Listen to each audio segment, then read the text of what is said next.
Os segredos da nossa época estão nos códigos dos games que jogamos. Os jogos falam muito sobre a época em que foram criados.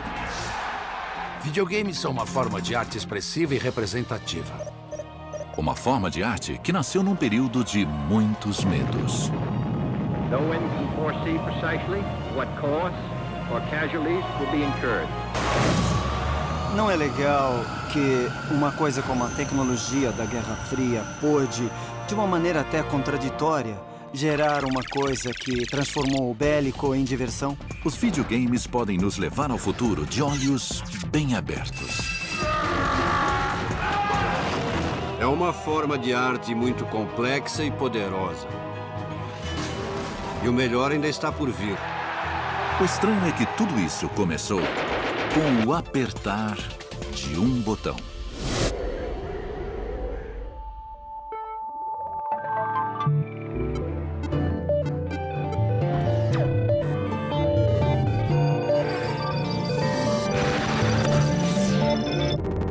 A era do videogame.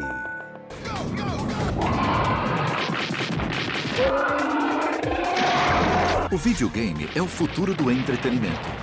Uma indústria multibilionária que arrastou o nosso mundo para o domínio digital. O videogame não é apenas arte, também é cultura, criatividade. Ele representa de várias maneiras uma estrutura bem mais complexa do que a de um bom filme. Para começar, as CPUs são ótimas hoje em dia e muito rápidas. As placas de vídeo velozes tornam os jogos muito envolventes. As telas estão maiores e você se sente dentro do game. Atenção, câmera, Produzir um videogame hoje em dia é como produzir um filme. E ação! Envolve 100 ou 150 pessoas e custa 10 milhões de dólares. Corta mais uma vez. Desde o começo, os videogames têm sido um reflexo de sua época.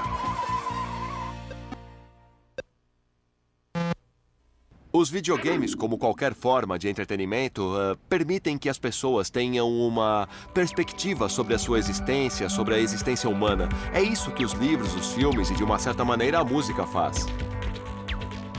Nos dias de hoje, estar conectado é essencial. E mesmo não se tratando de videogames, apertar um botão faz parte da vida no século XXI. No entanto, apenas 50 anos atrás, os cidadãos de todo o mundo não queriam nem ouvir falar de um botão específico, o botão vermelho. A ideia que as pessoas tinham de apertar um botão na década de 50 não tinha nada a ver com videogame. Apertar o botão significava o fim do mundo.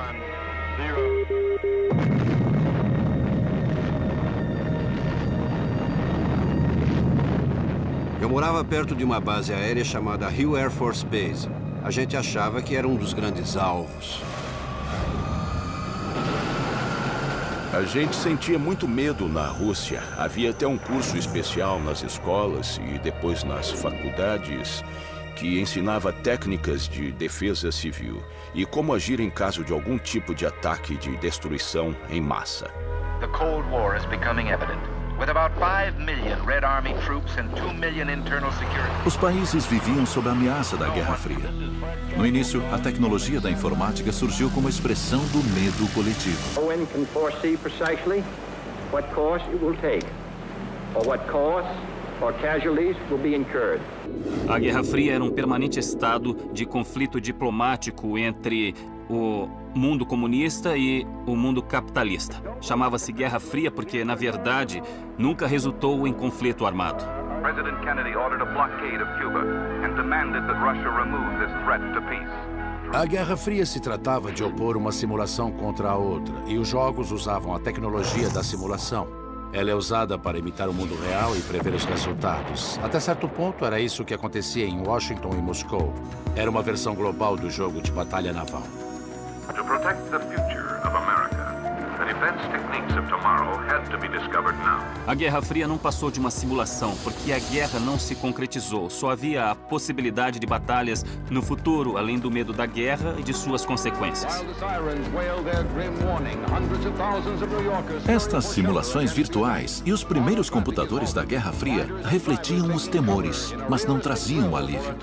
O jogador não podia controlar os mísseis. As pessoas gostam de mundos previsíveis, com consequências previsíveis ou, pelo menos, consequências controláveis e da sensação de que, se você tiver habilidade, poderá controlá-las.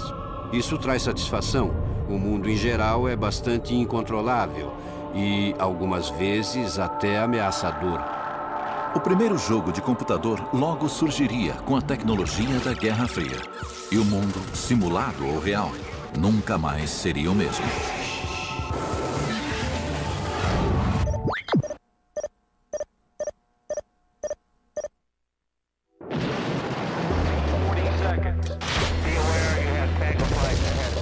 Na década de 50, a Guerra Fria resultou no desenvolvimento de tecnologia computadorizada para simular lançamentos de mísseis e combates.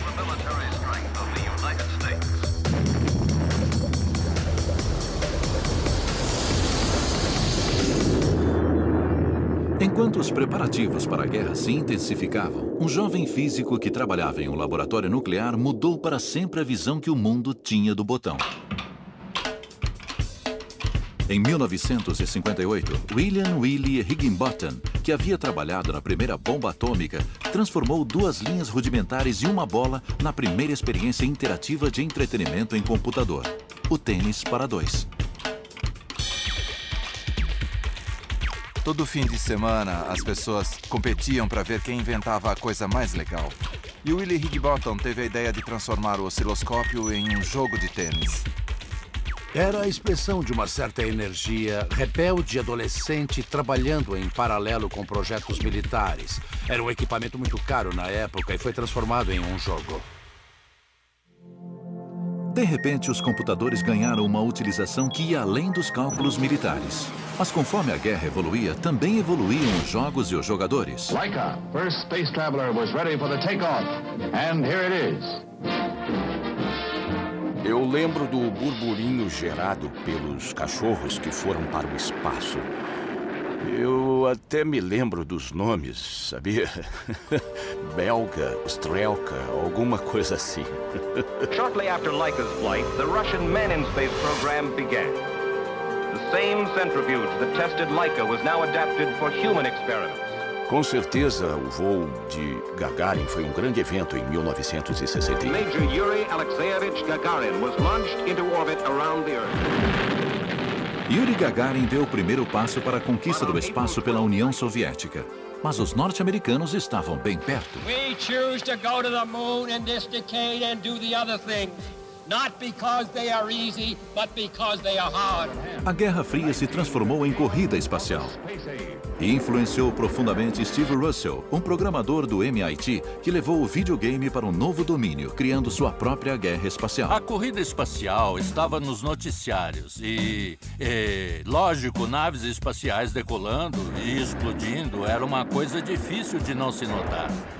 Além disso, eu tinha acabado de ler uma série de histórias em quadrinhos. Eram historinhas de ficção científica que mostravam os heróis voando pela galáxia e inventando novas tecnologias enquanto eram perseguidos pelas forças do mal. Antes de combater as forças do mal, Steven Slug Russell precisou aprender a dominar o desajeitado computador PDP-1. Este é o PDP-1, o primeiro computador que eu conheci. Como qualquer PC moderno, ele pode ser ligado com um único toque. Na época era considerado um microcomputador porque era tão pequeno quanto uma geladeira. Custava $120 mil e fazia operações simples como digitação e funções de calculadora. Os programas eram caros, então ele era uma máquina de escrever e calculadora bem cara. Ele não fazia nada de espetacular, era meio sem graça. Então devem ter pensado, ah não, a gente pode fazer uma coisa bem mais legal com esse PDP. A gente acabou inventando duas naves espaciais que jogavam torpedos uma contra a outra. Ah, legal. Mas isso tá meio chato, não dá pra explodir nada. Ah. Se Tênis para Dois era uma distração despretensiosa da Guerra Fria, o jogo de Steve Slug Russell era uma expressão direta da corrida espacial e do medo generalizado da guerra espacial. Era um reflexo da época. Existia aquela paranoia com os soviéticos, um medo de os comunistas atacarem. O jogo atingia diretamente o inconsciente coletivo da sociedade e dizia, estamos com medo, a guerra pode estourar. Foi um acontecimento notável e à frente do seu tempo, e ele me influenciou profundamente. Foi o jogo de computador mais popular durante 2 anos, até porque era o único que existia. A compilação de instruções do jogo era passada de programador para programador. Qualquer instituição com um computador PDP-1 inevitavelmente tinha uma versão de Space War. Ele se tornou um programa aberto e nós dávamos cópias das instruções para qualquer um que pedisse e quisesse. Eram caras jovens, na faixa dos 20 anos, e faziam parte de um grupo que pode ser considerado a primeira geração de hackers. Era menos rebeldia do que curiosidade. Afinal, havia tanta coisa nova para inventar. Era como um brinquedo de blocos de montar, só que com muitas peças diferentes. A gente podia construir coisas. Uma das coisas que Steve Russell construiu serviu de base para aquilo que se tornaria a parte mais importante de qualquer experiência com videogame: o joystick. No começo, os controles eram os botões do console. Depois, os caras do clube de aeromodelismo inventaram uma caixa de controle usando peças de telefone. Steve Russell também foi o primeiro programador a colocar a destruição na tela. Olha, uma coisa que às vezes digo é que eu lancei a maldição do videogame sobre o planeta.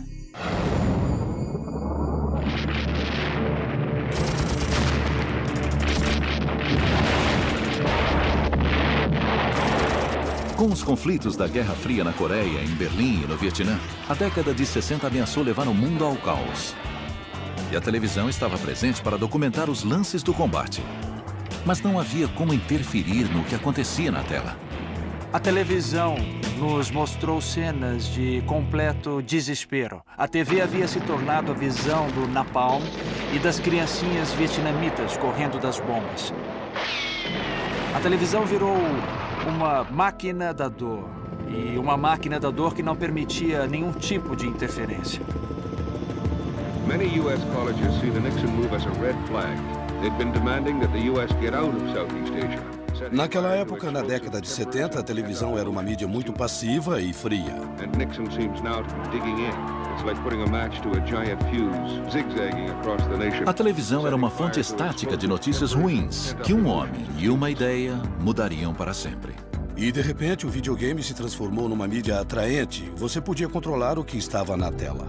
Ralph Baer, considerado um dos maiores inventores no mundo do videogame, criou o primeiro console caseiro, o Magnavox Odyssey. Acho que a principal diferença entre o que os outros fizeram e o que eu fiz foi que tive a visão de que existiam 40 milhões de televisores no país que não faziam nada além de sintonizar 2 ou 3 canais locais. The Magnavox company has come up with an electronic game simulator that will transform the family TV set into a playground. Eu não conseguia acreditar. Eu pensava, em casa? Na televisão? Videogames? Esse é um mundo maluco. Esse negócio é o futuro. Mesmo antes de mudar a cara da televisão, Baer havia vivido a realidade da guerra. Ele fugiu da Alemanha nazista com a família antes do Holocausto e depois se alistou para lutar na Segunda Guerra ao lado dos norte-americanos. O fato que influenciou profundamente Baer e a história do videogame foi a sua transferência para a Normandia, na França, onde trabalhou como interrogador. Lá viveu cercado por ferramentas de guerra. Havia armas por toda parte. A maioria havia sido trazida do norte da África pelos britânicos. Para todo lado que olhava, eu via armas. Eu me sentia atraído pelas armas de fogo. Elas têm história, são fascinantes e são objetos mecânicos. Eu voltei da guerra com 18 toneladas de pequenas armas. Pequenas armas de fogo. Mas Baer havia ganhado mais do que um acervo de museu. Para lidar mentalmente com a guerra, ele despertou um amor inato pela interação com a tecnologia. Uma habilidade que o levou para a Sanders Associates em 1958. Na época, os eletrônicos serviam para defesa. E Ralph Baer era um jovem engenheiro que trabalhava ali com formação em tecnologia da televisão. Baer foi contratado para desenvolver tecnologia militar para a Guerra Fria. Mas em seguida começou a trabalhar com a caixa marrom. Era o protótipo do primeiro console caseiro de jogos, o Magnavox Odyssey. A caixa vinha com 7 jogos diferentes e permitia a ligação de diferentes acessórios. Nós produzimos um jogo que era fascinante e ele sobreviveu. Pode ser jogado até hoje porque ainda é divertido e usa somente símbolos rudimentares na tela.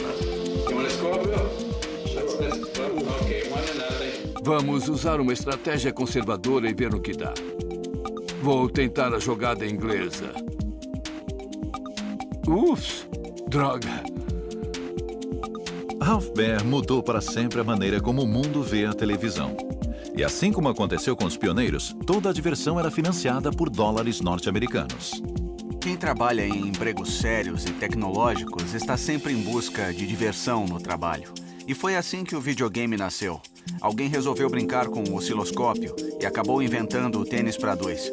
E o Ralph Baer, principalmente, que trabalhava em um ramo tão sério, eu imagino que de vez em quando ele parava um pouco para curtir toda aquela tecnologia com que trabalhava, em vez de usá-la apenas para destruição. Como qualquer outra indústria tecnológica de hoje, a indústria do videogame não existiria se não fossem as Forças Armadas. Foram os militares que investiram em pesquisa com computadores na Segunda Guerra Mundial para calcular trajetórias de mísseis, por exemplo. A indústria do videogame e as Forças Armadas estão juntas desde o início. Okay, I got you. Driver up, fire.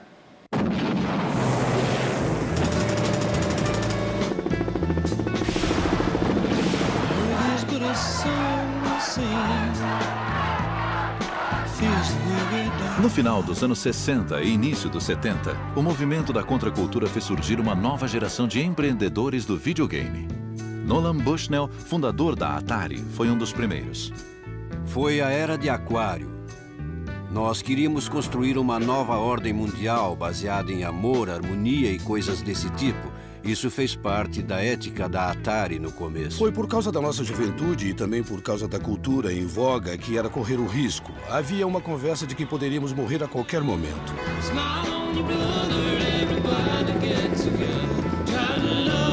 Havia uma atitude de aproveitar a vida ao máximo e de não deixar nada para amanhã. Nós fazíamos parte dessa cultura. Por que não fazer o mesmo?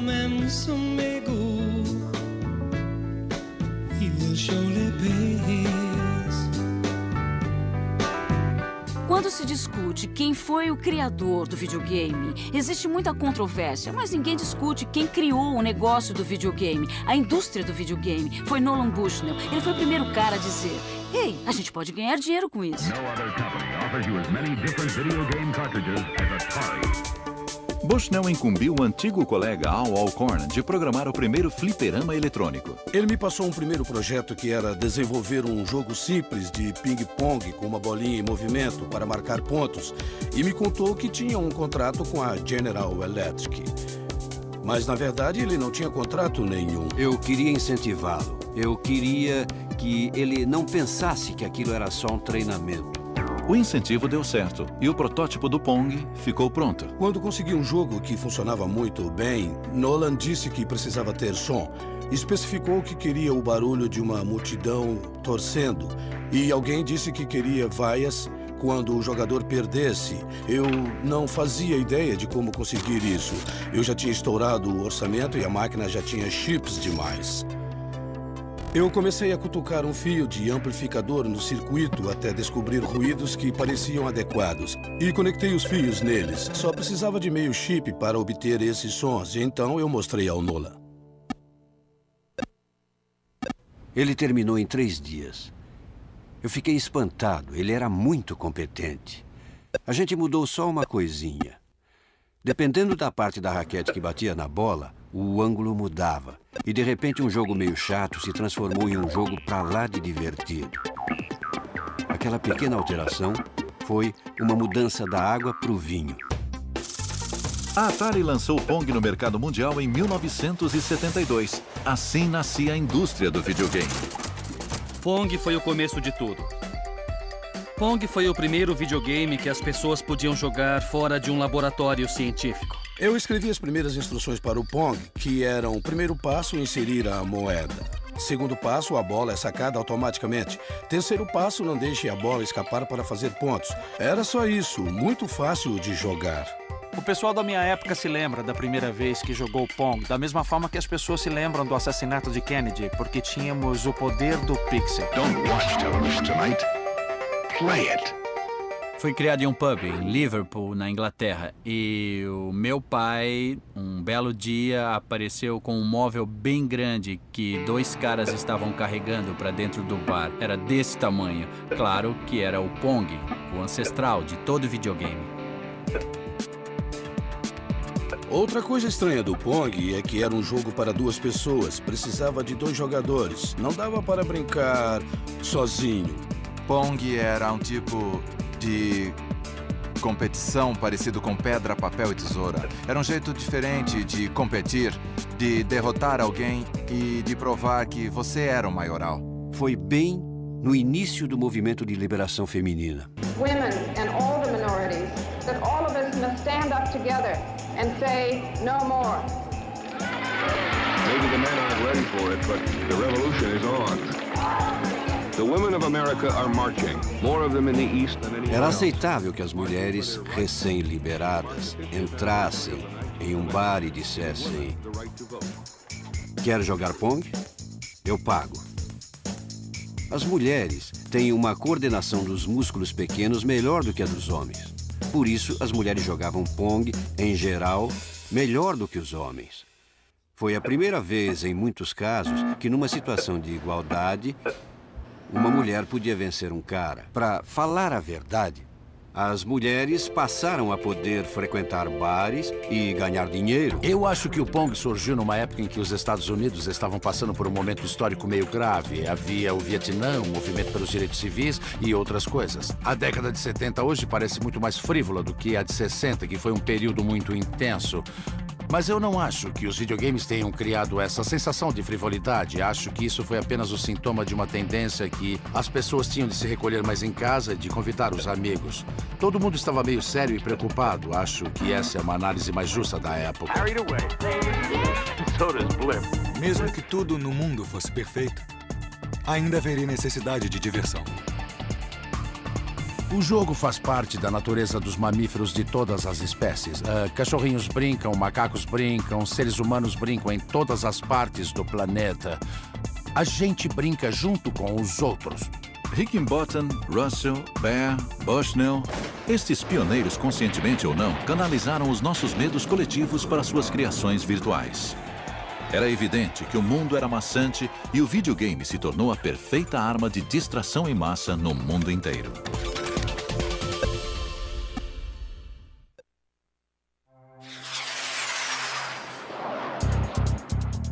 Os primeiros videogames foram subprodutos da Guerra Fria. Mas no Extremo Oriente, os primeiros jogos japoneses surgiram como consequência de um conflito muito mais direto: a Segunda Guerra Mundial. As bombas atômicas em Hiroshima e Nagasaki haviam arrasado o país. Mas as forças aliadas ajudaram na reconstrução do Japão. A tecnologia rapidamente despontou como segredo para o sucesso do Japão. Houve um grande incentivo do governo para educação e tecnologia. A juventude japonesa era altamente instruída em tecnologia já naquela época. O Japão descobriu seu nicho na eletrônica. Eles analisavam o que o resto do mundo estava fazendo em eletrônicos e faziam melhor, produzindo em massa e barateando. Mas as antigas feridas ainda não estavam cicatrizadas. Se observarmos a cultura japonesa do pós-guerra, com certeza podemos notar o reflexo da experiência da bomba atômica em muitas das obras. Godzilla, king of the monsters, stalking the earth, crushing all before it. Era a época de filmes como Godzilla e outros com grandes monstros de borracha. Quando você combina o conteúdo cultural do Godzilla com o poder tecnológico do computador, você cria alguma coisa parecida com a fascinação que o videogame provoca. O Japão estava na vanguarda da indústria eletrônica. Mas em 1978, Tomohiro Nishikado colocou seu país na linha de frente da indústria do videogame com uma onda infinita de invasores digitais, os Space Invaders. Primeiro eu pensei em invasores humanos, mas a ideia de pessoas matando pessoas foi criticada como desumana. Comecei a pensar no que seria adequado e mudei para invasores alienígenas. Achei que não haveria problemas em matar monstros.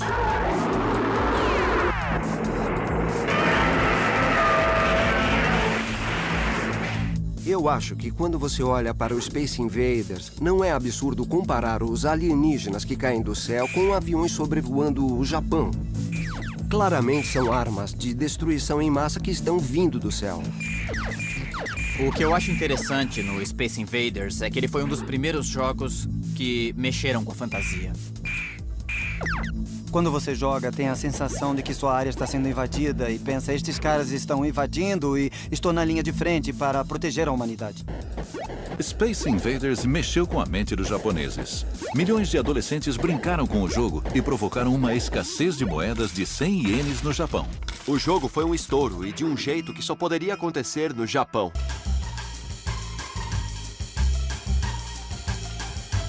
O videogame era uma novidade, uma coisa diferente, uma experiência que fazia valer a pena sair de casa. No Japão, isso tem grande importância porque as residências são muito pequenas. Os adolescentes de lá saem de um jeito um pouco diferente do que os americanos. Nós buscamos inspiração nos batimentos cardíacos para criar um dos efeitos sonoros do jogo.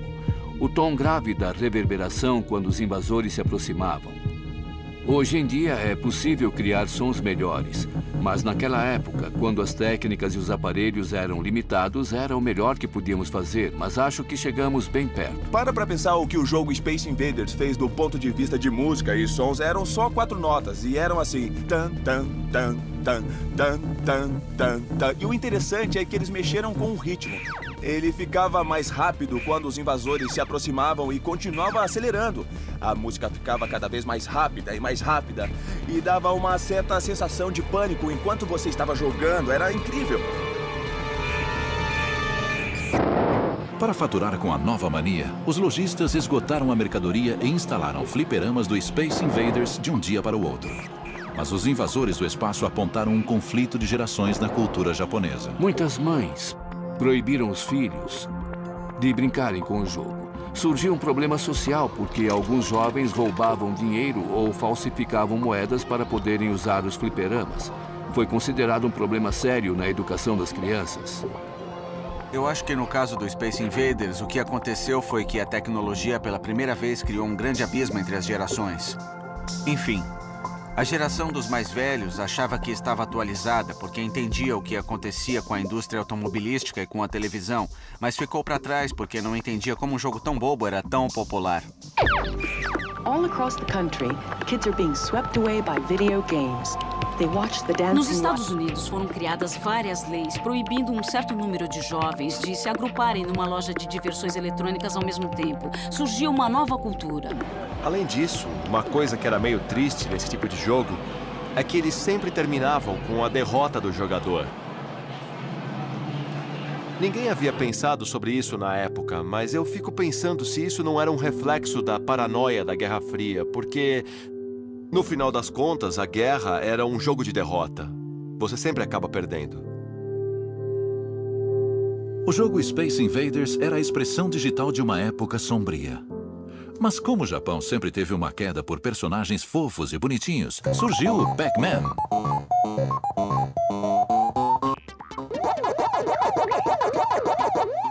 Quando o jogo apareceu, todo mundo achou ele tão colorido. O Pac-Man é o exemplo perfeito da esquisitice japonesa. Personagens de videogame são carismáticos, mas na cultura ocidental, em vez de carismáticos, eles são considerados infantis. É uma cultura que tem mais tolerância pelo bonitinho do que as culturas ocidentais. Podemos observar isso ao longo de toda a segunda metade do século XX. De uma certa forma, reflete o poder de compra das garotas japonesas. Toru Iwatani era um jovem designer de uma empresa de videogame japonesa, a Namco, antes de criar a primeira superestrela da história dos videogames. Há mais de 20 anos, em 1980, o Pac-Man foi lançado. Naquela época, enquanto nós estávamos desenvolvendo o Pac-Man, os fliperamas tinham uma atmosfera sombria. Os jogos eram sempre violentos, alguns envolviam tiros e era uma brincadeira de meninos. Mas eu queria atrair meninas e casais para esse segmento. As garotas eram o alvo do novo jogo. Nós pesquisamos vários assuntos, desde moda até rapazes. E como as meninas sempre comem sobremesa depois das refeições, pelo menos a maioria delas, decidimos que teria a ver com comida. Em seguida, fomos almoçar. Eu pedi uma pizza, cortei um pedaço e pronto. Lá estava o Pac-Man na minha frente. Resolvemos apostar nisso. O aspecto mais importante do Pac-Man, ou Come Come, como ele foi apelidado, é que Ele foi o primeiro jogo a introduzir um protagonista. Isso foi um grande salto na história das narrativas de videogame. Com isso surgiu um novo mundo para os criadores e designers explorarem. A criação de personagens com quem as pessoas poderiam se identificar. O jogo representou uma grande mudança. Enquanto a maioria dos primeiros jogos era baseada em invasores, ação e tiroteios, o Pac-Man fazia uma coisa completamente diferente. Ele só queria comer. É o melhor exemplo de como alguma coisa pode começar pequena com o jogo e depois crescer de uma maneira que ninguém consegue controlar. Manufacturers that hardly make the games fast enough. Every bar and restaurant and coffee shop in America seem to want one. É o jogo mais lembrado, mais querido e provavelmente o que mais provoca nostalgia nas pessoas. Eu acho difícil encontrar alguém na faixa dos 30 ou até dos 40 anos que não tenha passado pela experiência de jogar Pac-Man. Everybody playing. Men, women, children, families. It seemed like Pac-Man had taken over our lives. O Pac-Man deve ter sido responsável pelo início do merchandising, que significa pegar alguma coisa que foi criada para um propósito e transformar em outra completamente diferente, como música ou bicho de pelúcia. Havia brinquedinhos piegas, desenhos animados, criaturas com perninhas fazendo todo tipo de coisa e até a senhora Pac-Man.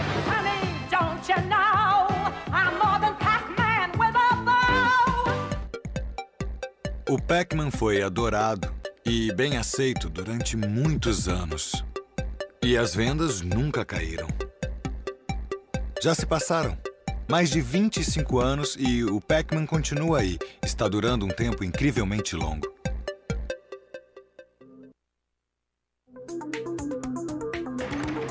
No início da década de 80, ficou claro que os videogames e as figuras esquisitas que eles criaram vieram para ficar. Eu acho que os videogames são uma forma de arte expressiva e representativa. Acho que eles representam as nossas crenças, atitudes e uma série de questões com as quais lutamos em determinados momentos da vida. Acredito que eles podem ser doutrinas sociais ricas. O desafio é como interpretá-los, porque ao contrário de um filme onde o diretor expressa um ponto de vista particular, o videogame está sujeito a mudar de acordo com a escolha do jogador. Um novo mundo estava surgindo e não afetava apenas os jogadores de videogame. Também afetava seus criadores. A Atari era uma típica empresa do Vale do Silício já na década de 70. Nós definíamos um estilo de vida sem terno nem gravata. E mesmo assim o negócio era sério e lucrativo. O ambiente não era rigoroso e nós tratávamos bem os funcionários, porque os considerávamos nosso patrimônio mais importante. Não dávamos importância para o horário de trabalho. Você podia chegar ao meio-dia ou sair à meia-noite. Não havia problema. Era uma verdadeira meritocracia. You want to be successful. The single most important thing that you have to be is a doer.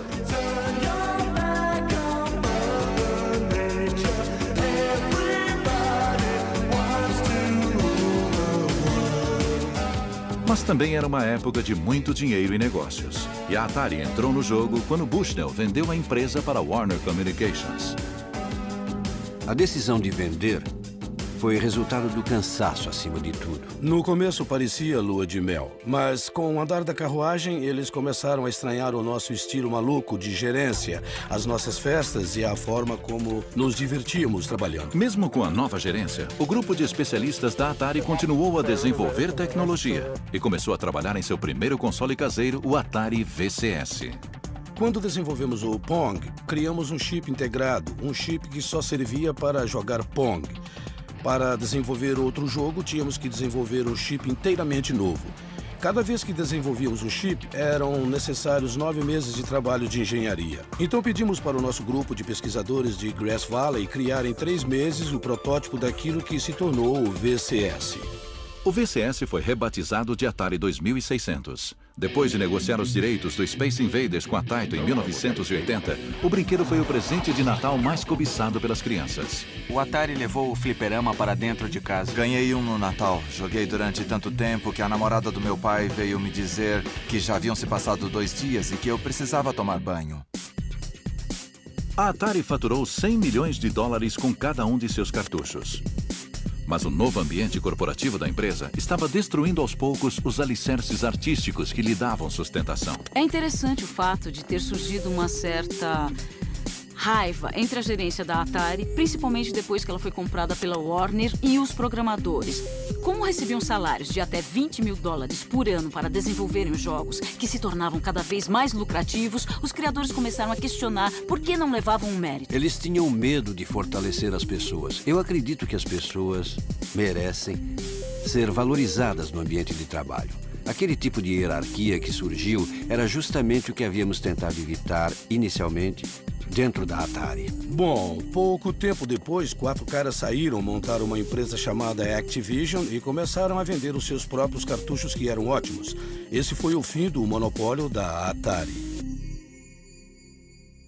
Eu me tornei insuportável para a gerência da Atari, porque comecei a chamá-los de idiotas. Mas não é nada bom fazer isso com caras que são de Nova York e andam de terno. Isso culminou em uma reunião do conselho no meio do ano. E eu fui demitido em janeiro do ano seguinte. Certainly Bushnell's life is better because of it, at least financially, but he is locked out of the business he started. A Atari ainda acreditava que ser o maior peixe do mar capitalista era uma garantia de rendimentos. Assim como o crescimento econômico da década de 80, eles pensavam que duraria para sempre. O sucesso da Atari veio muito fácil para as pessoas que estavam no comando.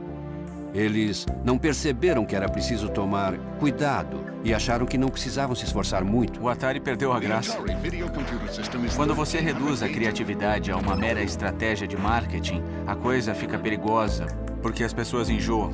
O jogo que todo mundo comentava era uma versão do ET, lançada em 1983. Ela era tão ruim que o Al Alcor, o criador do Pong que trabalhava na Atari, começou a chorar quando viu. O presidente da Warner fez um acordo com Steven Spielberg e nós pagamos uma quantia assombrosa. 10 milhões, se não me engano. Ele foi criado a baixo custo, na correria, para ser lançado às pressas no mercado. E as crianças correram para comprar o jogo e logo descobriram que o que haviam adorado na telona era terrível no videogame. Na verdade, havia tantos cartuchos encalhados que a gente precisava se livrar deles de alguma maneira.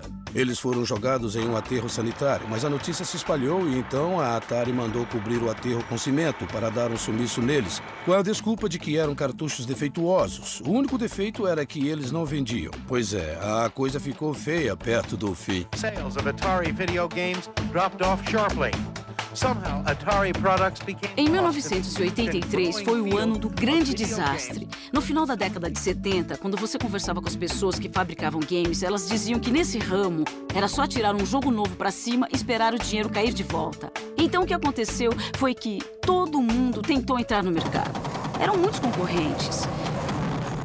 Dezenas e dezenas de empresas. O público ficou tão saturado com os jogos e vários deles eram tão ruins que as pessoas perderam completamente o interesse pelo brinquedo.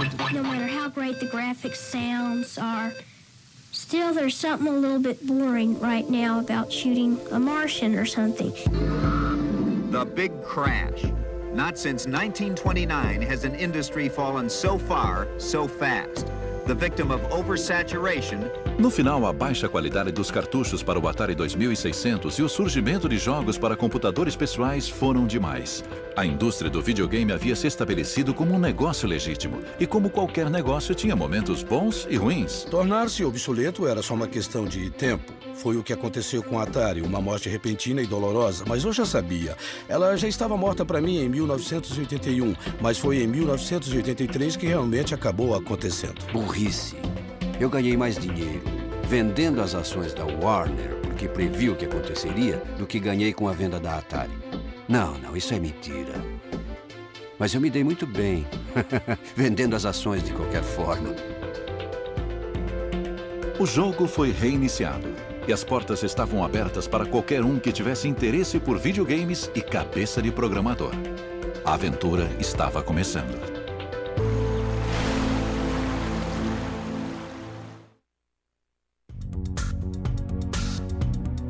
Em 1983, os norte-americanos resolveram tirar seus videogames da tomada.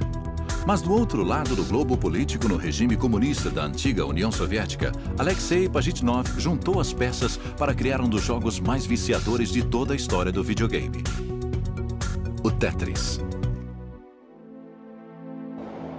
O início dos anos 80 foi uma época muito difícil porque havia uma estagnação absoluta na política.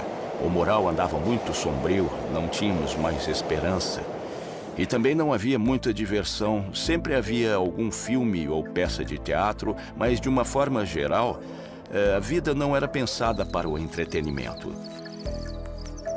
Eu passava 14 horas por dia no meu trabalho e ficava brincando com o computador como os jovens hackers de hoje em dia. Em 1985, Alexei passava o tempo como funcionário da equipe de ciências da computação na Academia Russa de Ciências. Mas aquilo não era o que realmente me interessava. Eu gostava mesmo de todo tipo de pequenos jogos, diversões e quebra-cabeças.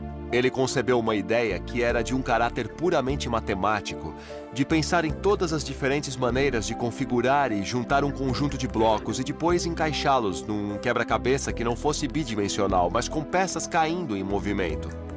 Eu comecei a imaginar peças caindo. Você poderia girar e movê-las de um lado para o outro para escolher onde encaixar. Essa era a ideia básica do Tetris. Era um jeito novo de pensar em tempo real, diferente de tudo, porque existia uma parte do cérebro que normalmente não era exigida em tempo real nos outros videogames. E a ideia era tão genial que nem precisava de um bom visual para vender o jogo. Por volta de 1986, versões do jogo para PC atravessaram a cortina de ferro.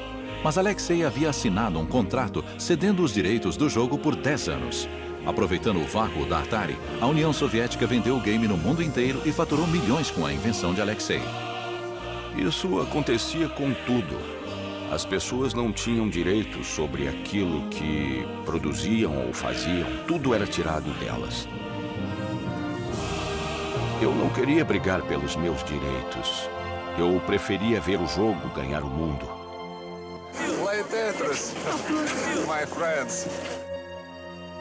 Apesar da pose das superpotências mundiais na Guerra Fria, o Tetris foi imediatamente bem recebido nos lares e escritórios de todo o mundo. Se você jogar bastante, como eu joguei na época do lançamento, você começa a sonhar em Tetris. Eu tenho uma visão Tetris. Eu olho a paisagem e penso, aquilo pode se encaixar ali. Você começa a montar o mundo. A grande sacada do Tetris é que não depende de culturas. Acho que foi por isso que se espalhou ao redor do mundo. Foi adaptado para os joguinhos portáteis e foi a febre do momento. Como uma música que não saía da nossa cabeça. Por um lado, eu poderia comprometer a seriedade da indústria da informática. Mas eu consegui deixar esse mundo da computação tão divertido que ninguém poderia ficar contra o jogo. Mr. Gorbachev, tear down this wall. Em 1989, caiu o Muro de Berlim. E poucos anos depois, a União Soviética.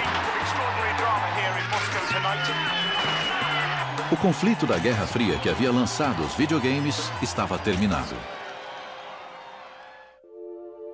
Alexei se mudou para os Estados Unidos em 1991. E em 1996, os direitos do Tetris voltaram para o seu criador. Agora eu vivo de renda e de vez em quando invento algum jogo com os meus amigos. No restante do tempo, eu fico lendo livros e me divertindo. O Tetris, durante os primeiros voos do videogame, emergiu em meio à Guerra Fria. Eram os alicerces de uma indústria que satisfazia uma necessidade básica do ser humano. Há alguma coisa nesses games que transcende a história e transcende as fronteiras nacionais. Eles mexem com o lado fundamental da imaginação humana, da curiosidade humana e da busca pelo prazer, que é tão fundamental para a natureza do ser humano.